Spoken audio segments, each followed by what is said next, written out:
Hey, welcome to Info Under the Radar, the show where we talk with an expert to simplify everyday ideas, concepts, and subjects that surround us.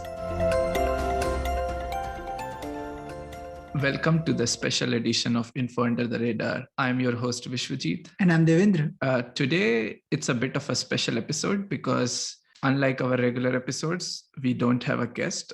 It's only two of us talking. And as Devendra like to say, it's a short cast, basically a shorter podcast episode. So the idea here is, since we have already done about 5 episodes and there are ideas which we mention but never go so much into the detail, and we thought about why not have a space where we can share our ideas, opinion, or information which we have, and then let a stage open for you guys as well to comment upon it later and go from there. And today we are talking about sort of future of work or workplaces itself, since not only two of us, I think people across the world are working from home, or I should say forced to work from home. So how has been your experience, Devendra, working from home and even studying from home for more than a year now?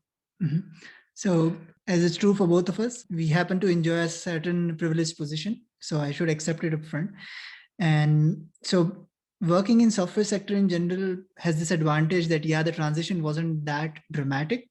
So, personally, as far as the work is concerned, first of all, I work part-time.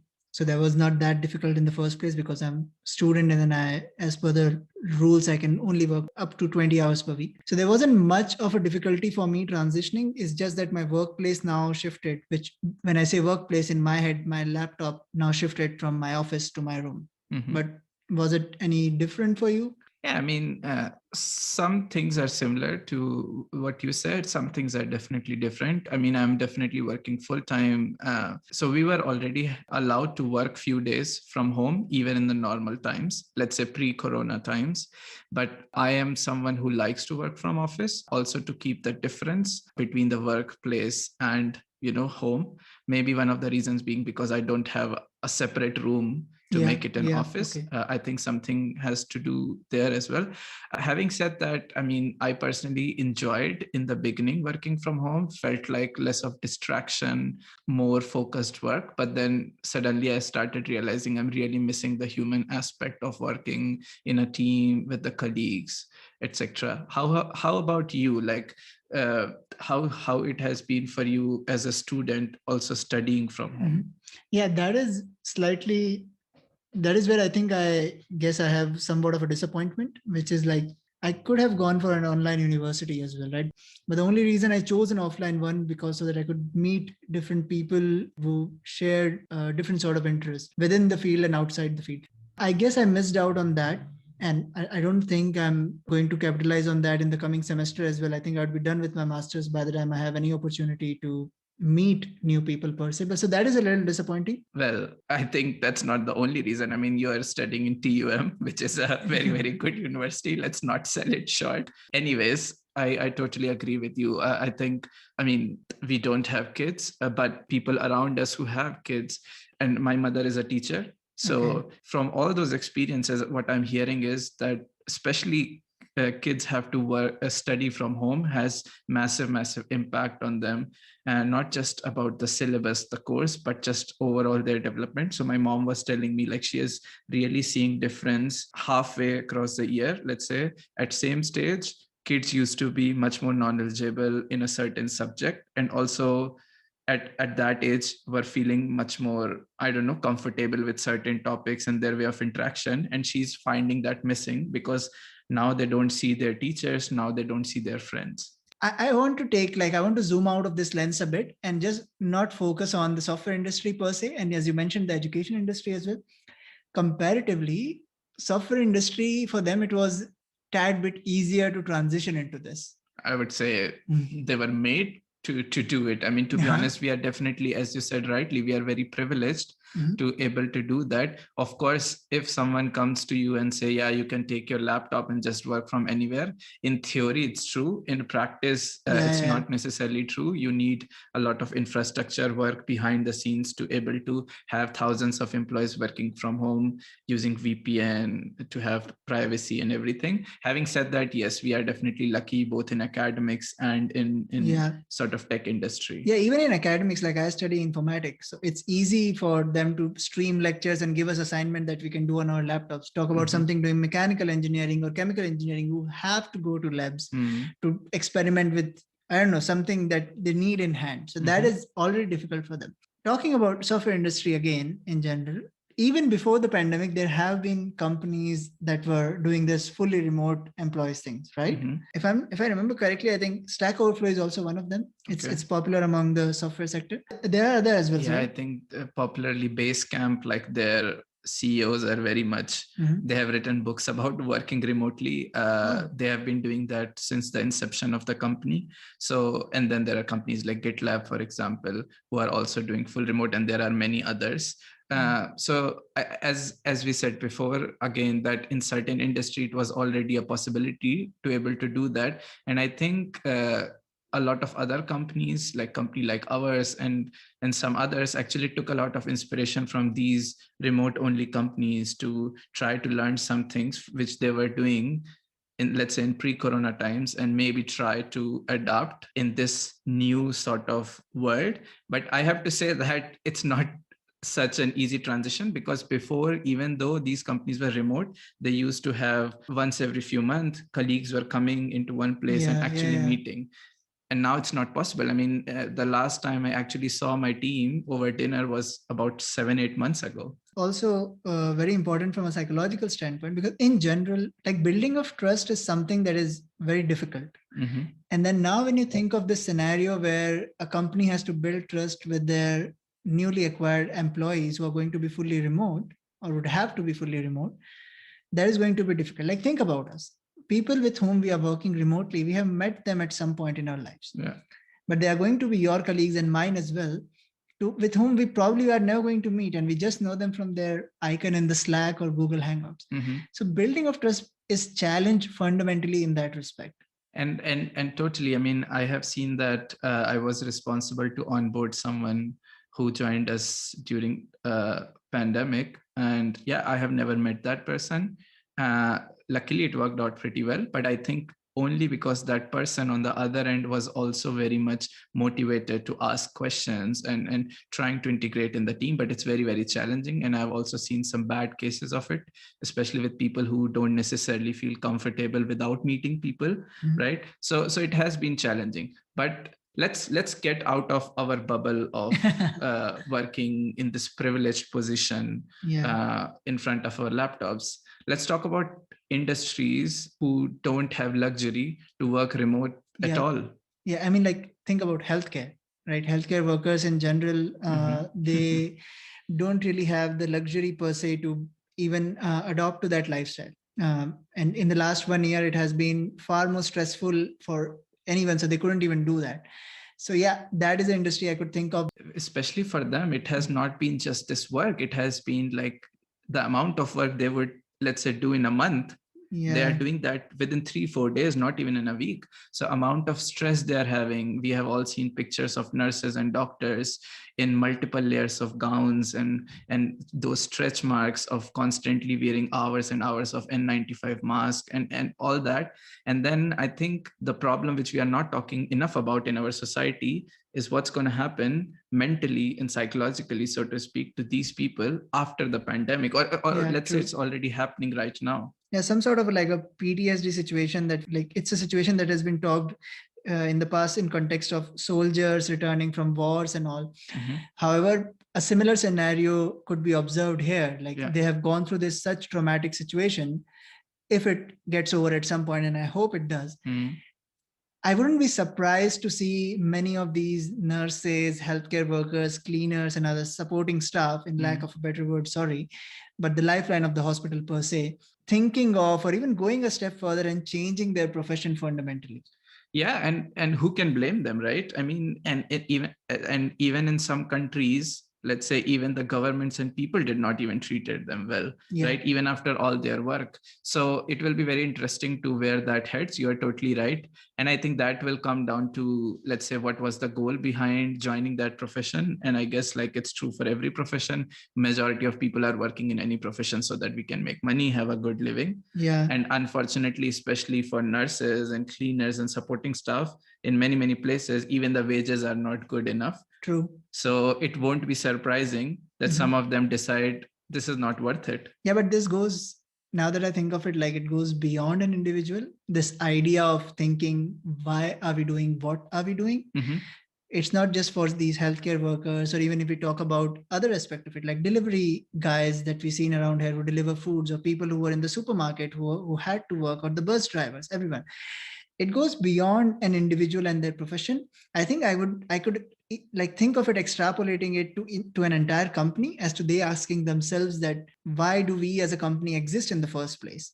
Because if they don't, and in this age of options, people are going to switch, like implicitly stating the question that the company should have asked themselves. So yeah, a post-pandemic world fundamentally changes certain aspects that we assumed to be normal or for granted in the past. We talked about in general that there's a lot of gloomy stuff that gets associated with this remote working lifestyle and teleworking, as some like to call it. But there should be some advantages as well that we would have observed. I mean, like with anything in life, there are pros and cons, right? For example, people don't have to commute. Luckily for me, it was just 15-20 minutes each way, but still that adds up. But there were colleagues of mine who were commuting 1 hour each side every day. So of course, people are saving a lot of time.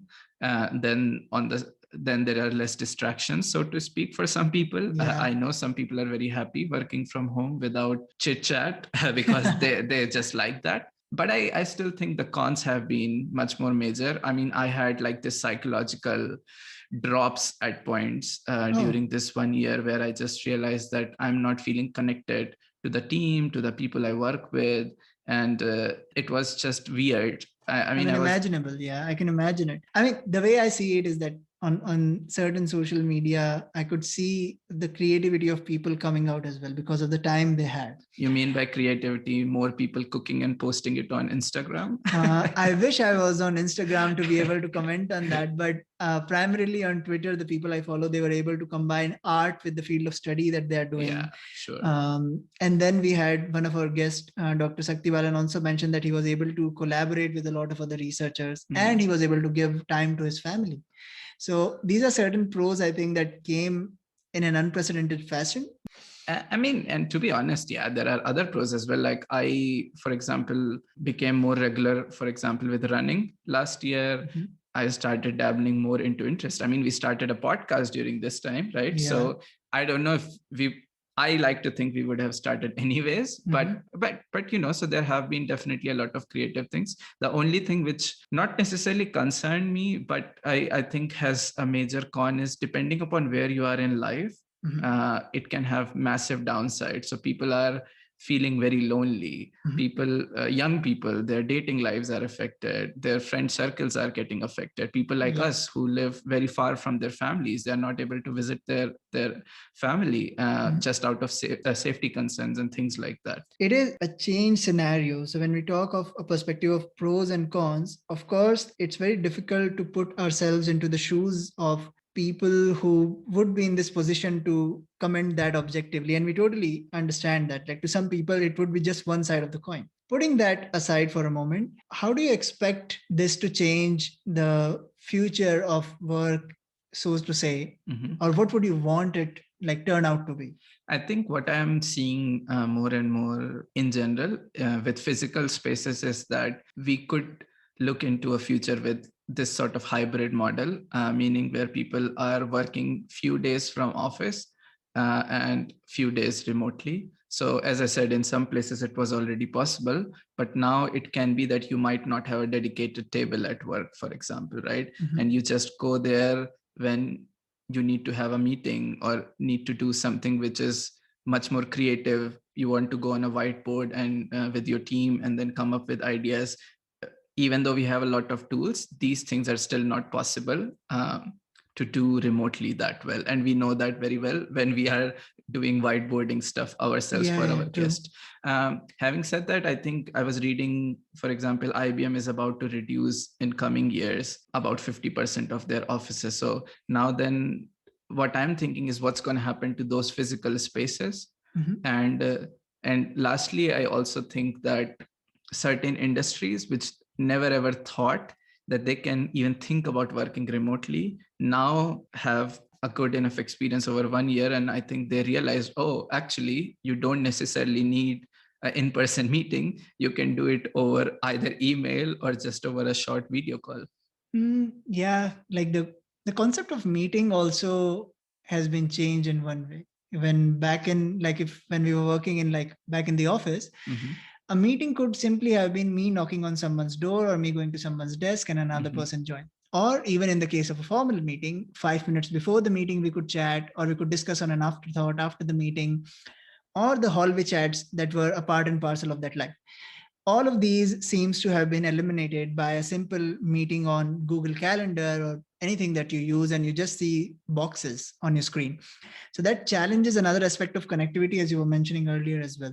Yeah, I mean, definitely, as I said, like we don't have any more coffee talks, right? Or sitting with your colleagues during lunch.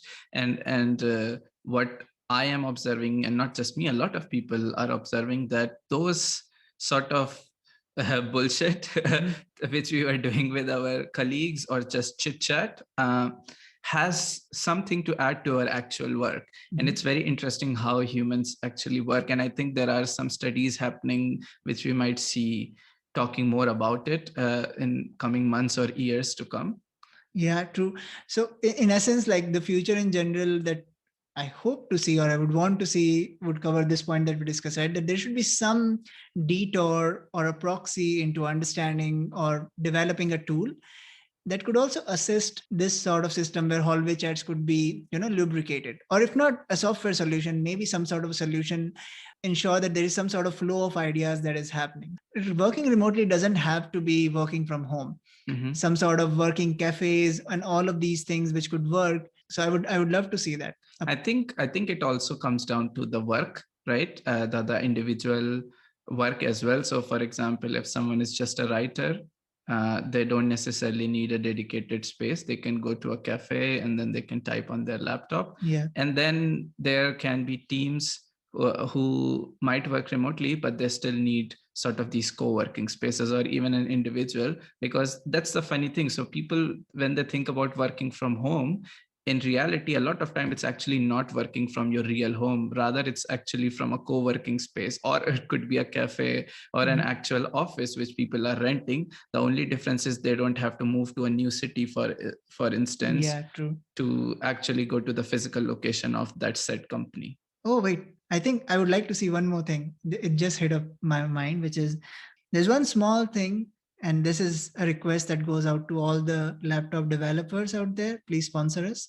Now that you know that remote working is a real thing, please improve the quality of your cameras and mic in your laptops. Like, it shouldn't be that difficult. Learn something from mobile companies. In the case of Apple, just learn something from your mobile department. Easy. I also still don't understand why, like if I'm paying 2,000 euros for my MacBook, why don't they still have like a good front camera? I hope this changes. Instead of having a touch bar, which no one uses, they can spend their energy on better cameras. Joking aside, I genuinely think that will change. I think I was reading about it a few months ago that how much sales of physical microphones and external cameras has sort of skyrocketed in last 1 year. So it's funny to see that even though certain industries have really suffered, others have really enjoyed this 1 year. Yeah, fair enough. But hopefully. So with that, I guess we have covered some aspects of this remote work culture that we thought and we have been discussing within ourselves, and we shared our thoughts with you guys. I would like to pose a question to you now, which is, what factors do you think would determine whether or not a sector is able to adapt to this new teleworking lifestyle or not? Yeah, and we would love to know your opinion, not just about this topic, but also about the shorter format we are doing. You can, as usual, find us on our social media, Info Under the Radar on Instagram and Info Under Radar on Twitter. And on YouTube, you could just search Info Under the Radar. And we see you next time with a regular episode next week.